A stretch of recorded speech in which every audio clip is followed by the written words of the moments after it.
አዲስ 1879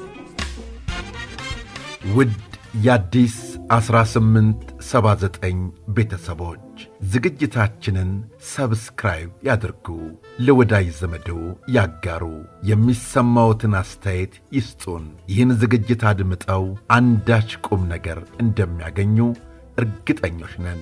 እነሆ ወደ ታሪካችን፣ ወደ ወጋችን፣ ወደ ጫወታችን እንለፍ። ስለ ቤተሰብነቱ ከልብ እናመሰግናለን። አዲስ 1879 ይህ የአዲስ 1879 የታሪክ ማስታወሻ ነው። የቀድሞው የኢትዮጵያ ሰራዊት በአፍሪካ ግዙፉና ጠንካራው ሰራዊት እንደነበረ ይነገርለታል።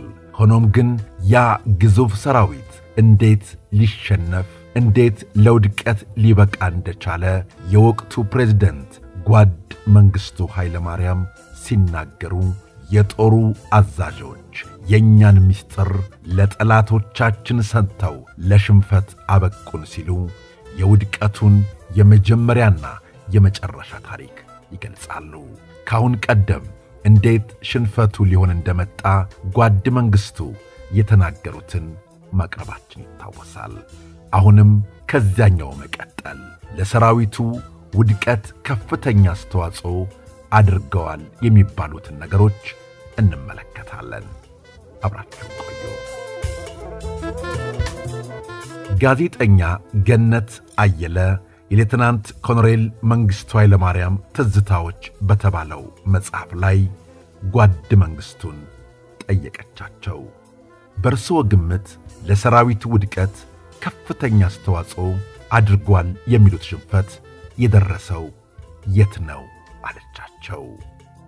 ጓድ መንግስቱ መለሱ። አፋቤት ላይ ያጋጠመን ከአቅም በላይ በሆነ ምክንያት የደረሰ ሽንፈት አልነበረም። ከኛ ሰራዊት የበለጠ ወኔ ወይም ጀግንነት ያለው ጠላት ገጥሞን አይደለም። የረቀቀ ወታደራዊ ሳይንስና ስልት የሚጠይቅ አስቸጋሪ ጦርነት እንኳን አልነበረም። ማንኛውም ወታደር፣ ማንኛውም የጦር አለቃ የሚያውቀው ወታደራዊ ታክቲክ አለ። ጠላቴን ስገጥም መጀመሪያ ራሴን ጠብቄ ነው። ግራዬን መጠበቅ አለብኝ፣ ቀኜን መጠበቅ አለብኝ። ስንት ተማርን ተመራመርን የሚሉት ቀርቶ ይሄን የማይረዳ ተራ ወታደር የለም። ይሄን ካላደረኩ ጎሬላ ጦርነት ነው መጥቶ ይቆርጠኛል፣ አናቴን ይመታኛል። ጠቅላላ ጦሩን የሚያንቀሳቅሰው አናቱ ወይም እዙ ከተመታ ያ ጦር አለቀለት ማለት ነው። አፋቤት ላይ የተፈጸመው ይሄው ነው። ይሄኛው እዚያ ላይ ይተኩሳል፣ ያኛው እዚህኛው ላይ ይተኩሳል። የተረፈውን ሻቢያ ይጠርጋል። በቃ ሁሉም ነገር በዚህ አይነት አከተመለት። አፋቤት ሲደመሰስ የተፈጠረው አሳሳቢ ሁኔታ ወንበዴ መሳሊትንና ቆርዳትን የዘጋ እንደሆነ የሚለው ነው። ተሰነይ ላይ በሱዳን በኩል ሜዳማ ስለሆነ በዚያ የሚመጣውን ወንበዴ ለመመከት ያስቀመጥነው ከሐረር የመጣ ሜካናይዝድ የታንክ ክፍለ ጦር አለ። አዛዡ ኮሎኔል መስፍን ይባላል። ጠላት የመሳሊትን በር ቢዘጋ ሰራዊቱ ይቆረጣል። ነዳጅ፣ ቀለብ፣ ጥይት ካላገኘ ለወንበዴ አንዲት ጥይት መተኮስ እንኳን ሳያስፈልገው እጁን ይሰጣል ማለት ነው። ይሄ ማለት ምዕራባዊ ኤርትራን በሙሉ አስረከብን ማለት ነው። ምጽዋ ካለው ኮርና ደጋው አካባቢ ካለው ሰራዊት በስተቀር ሌላ ምንም የለንም። ስለዚህ ባቆርዳትና በመሳሊት ጦር ለማጠናከርና ወንበዴ ወደ አስመራ እንዳያልፍ ለመዝጋት ያሉትን አንበሳው 3ኛ ክፍለ ጦርንና አየር ወለድን አስመጣን። አቆርዳትና መሳሊት ላይ ከፍተኛ ውጊያ ተደረገ። ከሱዳን አቅጣጫ ወንበዴው ድል አስክሮት ግልብጥ ብሎ መጥቶ ሜዳው ላይ ተመስጓል። ተሰነይ ያለው ሜካናይዝዱ ክፍለ ጦር ሜዳው ላይ ይመቸዋል። እዚያ ሄዶ ወንበዴውን እንዲመታው ነበር የተፈለገው። ታንክ ፍጥነቱ እጅግም ስለሆነ በሰዓት 7 ወይም 8 ኪሎ ሜትር ቤር ነው። በቀን 30 ኪሎ ሜትር ቢጓዝ ቢያንስ በ24 ሰዓት ውስጥ ክፍለ ጦሩ እዚያ የታዘዘበት ቦታ ላይ መድረስ ነበረበት። ተሰነይ ላይ ታንካቸውን ገጥግጠው ቁጭ ያሉት የኛ ጉዶች መቼ ኃይል ነው ተብሎ የተቀመጠውን ሰራዊት ይዘው በስድስተኛው ቀን ደረሱ። ነዳጅ የላቸው፣ ታንኩ ባትሪ የለው፣ ተሽከርካሪዎቹ ጎማ የላቸው። በቸርኪያቸው ነው የቆሙት። ጎማውን እየፈቱ አረቄና ጂን ለሚያመላልሱላቸው መኪናዎች ገጥመውት በኮንቮይ ሄደዋል። ተነሱ ሲባል እንዴት ይንቀሳቀሱ? ጥይት የሚጭኑበት መኪና የለ። ታንኮች ያለ ባትሪ ተቀምጠዋል። መኪኖች ድንጋይ ተደግፈው ቆመዋል። ያ ጦር በስድስተኛው ቀን መጣ። ምን ነው ሲባል ይህን ያህል ባትሪ፣ ይህን ያህል መለዋወጫ ዕቃ፣ ይህን ያህል ጎማ ያስፈልገኛል። እሱ እስኪሟላልኝ ነው አለ። በማንኛውም ጊዜ ድረስ ስትባል ተወርውረህ መምጣት ያለበት ጦር ጎማ ከራሻ እስኪመጣልህ ትጠብቃለህ ማለት ነው። ይሄንን አስቀድሞ አዘጋጅቶ መጠበቅ አይገባም። ከተነቃናቂ ጦር ይሄ ይጠበቃል። እስካሁን ተራራ ላይ ሆኖ አጠገቡ በዘንቢል ቦምብ አስቀምጦ እየወረወረብን ናዳ ድንጋይ እየለቀቀ ሲያላግጥብን የነበረው ወንበዴ እዚህ ሜዳ ላይ ሲገኝ ችላ ይባላል አልኩኝ። በዚህን ጊዜ ውስጥ ጠላት በቂ ጊዜ አግኝቷል። ምሽጉን ቆፍሮ ቦታ ይዞ የጎደለውን አሟልቶ በደንብ ተዘጋጅቶ ይጠብቀናል። ታንኩ በሄድም ምንም ድንገተኝነት የለውም። ይሄንን ሲያዩ የኛ አዛዦች በፊት ጦሩ በቶሎ ደርሶልን ቢሆን እርሶ እንዳሉት ጠላት እግሩን በነቀለ ጊዜ መምታት እንችል ነበር። አሁንማ ወንበዴውም የራሱን ታንክና መድፍ ቦታ ሲዞ ስለሚጠብቀን ወታደር ማስጨረስ ነው። ጦሩን ወስዶ ከከረን ፊት ለፊት ተክለዛን የሚባል ቦታ አለ፣ እዚያ ማስቀመጥ ነው ይላሉ። ይሄን ሁሉ የሚያደርጉት ለምንድነው ነው ጥያቄው? የማይቻል ሆኖ ነው? አስቸጋሪ ሆኖ ነው? ወይስ የፖለቲካ ጉዳይ ነው? ከወንበዴው ጋር የራሳችን መኮንኖች እርቅ አድርገዋል። የተኩስ ማቆም ተዋውለዋል። የኛ ሰራዊት የሚመታበትን ሁኔታ እያመቻቹ ነበር። ከትግራይ እንድንወጣ ተደርጓል። ወያኔን እየቀጣ የነበረው ሰራዊት ጥሎ እንዲሄድ ተደርጓል። እንደተባለውም ናደው ተንዷል። አለ የሚባል ሜካናይዝድ ጦራችን እንዳይንቀሳቀስ ሽባ አድርገውታል። አሁን ደግሞ አዲ ተክለዛን ወስደን ስናስቀምጠው ቆላውን በሙሉ ለወንበዴ ያስረከበ። የመከላከያ ወረዳችን ከረና አካባቢ ሆነና ቁጭ አለ። አሁንም ያ ሁሉ ቦታ ተወስዶ ያ ሁሉ መሳሪያ ያ ሁሉ ሰራዊት ረግፎ ምንም ትምህርት አልተወሰደም። ጥንቃቄ የለም። ወንበዴ አይታ በኋላ በኩል ዞራ ስታበቃ ምጽዋ ላይ ቁብልትል አሰፈሰፈች። ቶሎ ብላችሁ ምጽዋ ሜዳ ነው፣ ሻባ የመጣችሁ በሜካናይዝድ ነው። ከረላ ያለውን 18ኛ ክፍለ ጦር፣ አየር ወለዱን ክፍለ ጦር፣ 3ኛውን ክፍለ ጦር፣ ሜካናይዝዱን ክፍለ ጦር አምጡና እዚህ ሜዳ ላይ እናንተም አጥራችሁ ጠብቁት የሚል ትዕዛዝ ሰጠን። አይ እነዚህን ጦሮችማ ማንቀሳቀስ አንችልም። አሁን ታንኮቹ ተበታትነዋል። በፊት ሜካናይዝድ ሆኖ ተወርዋሪ በመሆን በመቺ ኃይልነት ይሰራ የነበረው አሰራሩ ተቀየረ። ወዲህ ብረት ለበሶቹን፣ በዚያ በኩል ደግሞ ሌሎቹን አሰማርተናል። ከረንን ክፍት አድርገን ደግሞ መተው አንችልም። ከሌላ ቦታ ተፈልጎ ጦር ይመጣና ይዋጋ የሚል መልስ ሰጡ። በዚያ በኩል የነበረው አዛዥ ጀነራል ውብሸት ደሴ ነው። ጠላት ከፍተኛ ማጥቃት የሚያደርገው በከረን በኩል ነው ወይስ በምጽዋ የሚለውን እንኳን በትክክል ማወቅ አልተቻለም። ወንበዴው ለማደናገር በሁለቱም ግንባር ጦርነት ሊከፍት ይችላል፣ ግን በሁለቱም በኩል ከፍተኛ ማጥቃት መሰንዘር አይችልም። ዋናው ጥቃት በምጽዋ እንደሚሆን የሚያመለክቱ ፍንጮች አሉ። ባህሩን ከያዙብንና ከዘጉብን በጣም ከባድ ጉዳት ነው የሚሆንብን አልናቸው። አሁንም ያንን ሲጥሉ ያንን ሲያነሱ ለወንበዴ ጊዜ ሰጡ። ምጽዋ ተያዘች።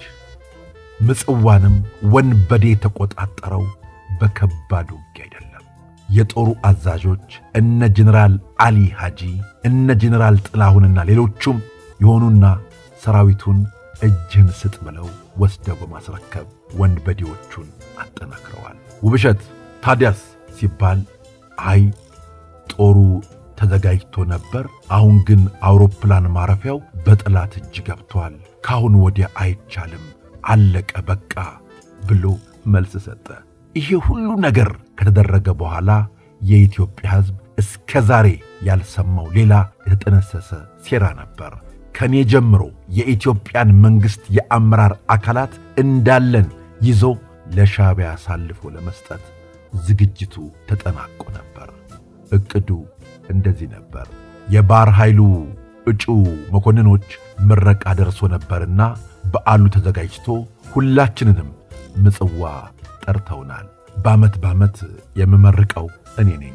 አዲስ ነገር አይደለም። ቅዳሜ ማታ በዓሉ ተከብሮ ሌሊቱን በሙሉ የዳንስ ምሽት ይደረጋል። የፖለቲካ ቢሮ አባላት፣ ሚኒስትሮች፣ ባለስልጣን የተባለ ሁሉ ይመጣል። እነሱ የደገሱልን እንግዲህ እዚያ እንደገባን እጃችንን ለመያዝ ካልሆነ ግንባራችንን ብሎ ለመጣል ነበር። ይህን የሚያደርጉት ወገን የተባሉት የኛ ኢትዮጵያውያን ናቸው። መሪውንም፣ መከላከያውንም፣ ሚኒስትሮችንም፣ የጦር አለቆችንም ሁሉንም እፍስፍስ አድርገው ለጠላት ሊያስረክቡ የተነሱ ካዲያን በመካከላችን አስቀምጠን ነው ሻዕቢያን ለመውጋትና ለማሸነፍ የምንፍጨረጨረው። እባብ በጉያ ይዞ እንደመተኛት ነው። ፍስሐ ደስታን አንተ ሂድ አልኩትና ቀረው። ይሄ ሲነገራቸው የፕሮግራም ለውጥ ተደረገ። ጉድ ሆንን ይሉና ምረቃውን ለሚቀጥለው ቀን ያስተላልፉታል። እነሱ ባስተላለፉልን ጥሪ መሰረት ብንሄድ ኖሮ የምረቃው ፕሮግራም ቅዳሜ ማታ ነበር። እሁድ ጎህ ሲቀድ ሻዕቢያ ጥቃቷን ጀመረችና ድብልቅልቁ ወጣ። እንግዲህ ልብ በይ፣ ዓላማው ምጽዋን ለመያዝ ብቻ አልነበረም፣ እኛን ለመያዝ ነበር። እዚህ ላይ መታወቅ ያለበት ወያኔና ሻዕቢያ በቅንጅት ነበር ምጽዋን የማስለቀቁን ጦርነት የተዋጉት። ወያኔዎቹም አብረው ነበሩ አሉና ጓድ መንግስቱ መለሱ። ጋዜጠኛ ገነት አየለ ጠየቀች። በመረጃ ደርሰውበት ነው ፍስሐ ሂድ ያሉት አለቻቸው። ጓድ መንግስቱ መለሱ፣ አይደለም። ምን አሁን እኔ 15 ሰው ለመመረቅ ምጽዋ ድረስ መሄድና ሪስክ መውሰድ ምን አስፈለገ? እነሱ እዚህ ቤተ መንግስት መጥተው ይመረቁ፣ ያለዚያም ፍስሐ ይሄድ ብዬ ነው። ጋዜጠኛ ገነት ጠየቀች። በመጨረሻ ጓድ ፍስሐ ደስታ ሄዱ አለች። ጓድ መንግስቱ መለሱ፣ ማንም አልሄደም። በወታደራዊ መረጃ በኩል ቢሄዱ ምንም ችግር የለም የሚል ነገር ነው የመጣው። ተስፋ ወልደ ሥላሴ ግን እኔ በበኩሌ ሌላ ሰው ቤት ይሻላል ነው የምለው አለ። እኔም እንደዚያ ነው የምለው አልኩና ቀረው። ብዙ ሰው ጠርተናል፣ ድግስ ደግሰናል። ፕሬዝዳንቱማ ካልመጡልን እንዴት ይሆናል ብለው ሊያገባቡ ቢሞክሩ እኔ አንዴ ወስኛለሁ፣ ቀረው። እውነትም እንዳሉት ብዙ ሰው ጠርተዋል። በዓሉ በአንድ ቀን ቢተላለፍም ቀድሞ ይመጣል። ባህር ኃይል ያ ሁሉ ቤተሰብና ሰው እኮ እንዳለ ባህር ነው የገባው። መርከብ ላይ ተንጠልጥዬ ተሳፍሬ አመልጣለሁ፣ ዋኝቼ ሄዳለሁ እያለ ስንቱን ውሃ በላው። ታንኩ ምን እየተንጋጋ ሲመጣ ትርምስምሱ ሲወጣ ብዙ ሰው ባህር ገብቶ ሞተ። ባሎቻቸውና አንዳንድ ሰዎች የተደጋገፉ ቀደም ብለው መርከብ ላይ እንደምንም ያወጧቸው ጥቂት ሴቶች ያውም ያዛዦች ሚስቶች አሰብ መግባት ቻሉ እንጂ ሌላው እኮ እንደወጣ ነው የቀረው ብለው ምላሽ ሰጡ። የቀድሞ ሰራዊት ውድቀትና ሽንፈት በፕሬዝዳንቱ አንደበት ሲገለጽ ይህን ይመስላል። እርግጥ ነው በዚያን ጊዜ የነበሩት አዛዦች ጥቅማቸውን አስቀድመው ደምና አጥንቱን ሊከሰክስ የተሰለፈውን ሰራዊት አሳልፈው ሰጥተውታል፣ እንዲሸነፍም አድርገውታል። አንዳንዶቹ ለመናገር እየፈለጉ ጸጸታቸውን ለመተንፈስ ይፈልጉም ያደረጉትን ግን አምቀው ይዘው ወደማይቀረው ዓለም ሄደዋል። ሆኖም ግን ታሪክ ሁሉን ነገር ይፋ ያወጣዋል። ውድ ቤተሰቦቻችን ስለ አብሮነታችሁ፣ ስለ ወዳጅነታችሁ ከልብ እናመሰግናለን። በቀጣይ አንዴ እንዳማረብን ተመልሰን መጣለን። እናመሰግናለን። አዲስ 1879